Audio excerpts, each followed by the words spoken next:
Salam, selamat malam Bapak Ibu Saudara, rekan-rekan yang saya kasih dalam Tuhan kita Yesus Kristus.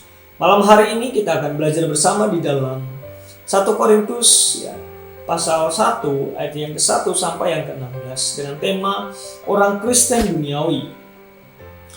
Nah Bapak Ibu Saudara-saudari, tema di atas diambil dalam 1 Korintus pasal 3 ayat yang 1 dan 3. Dikatakan jika di antara dia iri hati dan perselisihan, bukankah hal itu menunjukkan bahwa kamu manusia duniawi atau orang-orang Kristen duniawi?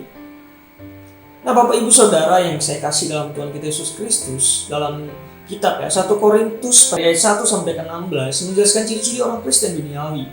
Apakah ciri-ciri orang Kristen duniawi Bapak Ibu Saudara?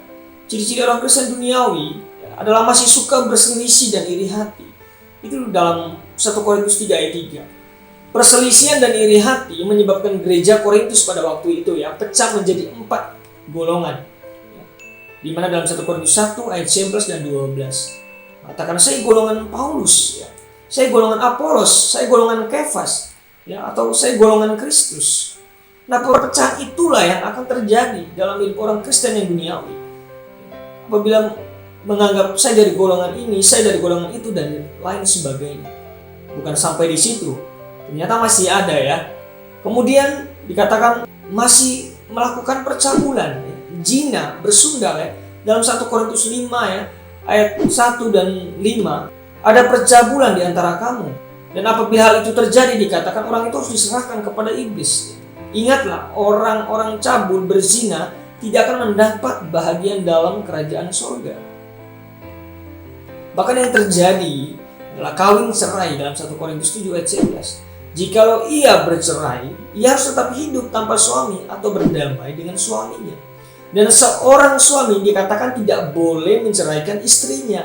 Dalam 1 Korintus 7 ayat 11. Masih suka duduk di dalam kuil berhala. Dalam 1 Korintus 8 ayat 10 sampai 13. Tidak percaya ada kebangkitan orang mati.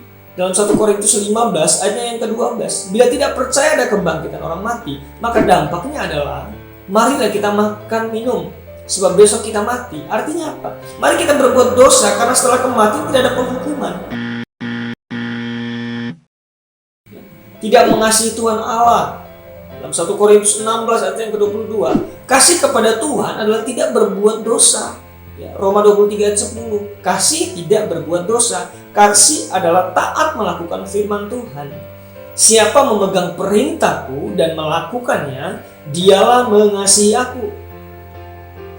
Jadi, ketika kita berkata, saya mengasihi Tuhan, berarti kita, pribadi kita harus berhenti berbuat dosa dan taat melakukan perintah Tuhan.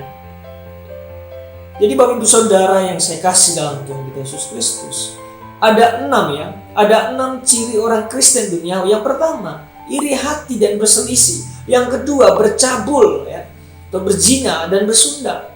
Kawin cerai, menyembah berhala, tidak percaya kebangkitan, dan tidak mengasihi Tuhan.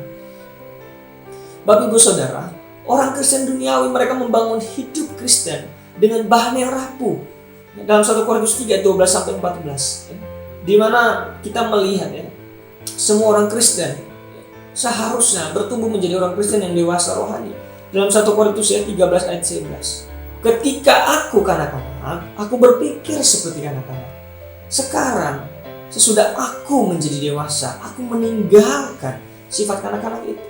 Dalam 1 Korintus 13 ayat 11. Nah Bapak Ibu Saudara-saudari yang dalam Tuhan Yesus Kristus, saya sudah coba membagikan menyeringkan bagaimana kita dapat melihat orang Kristen pola hidup mereka yang terjadi. Malam hari ini kiranya bisa memberkati kita semua. God bless you all.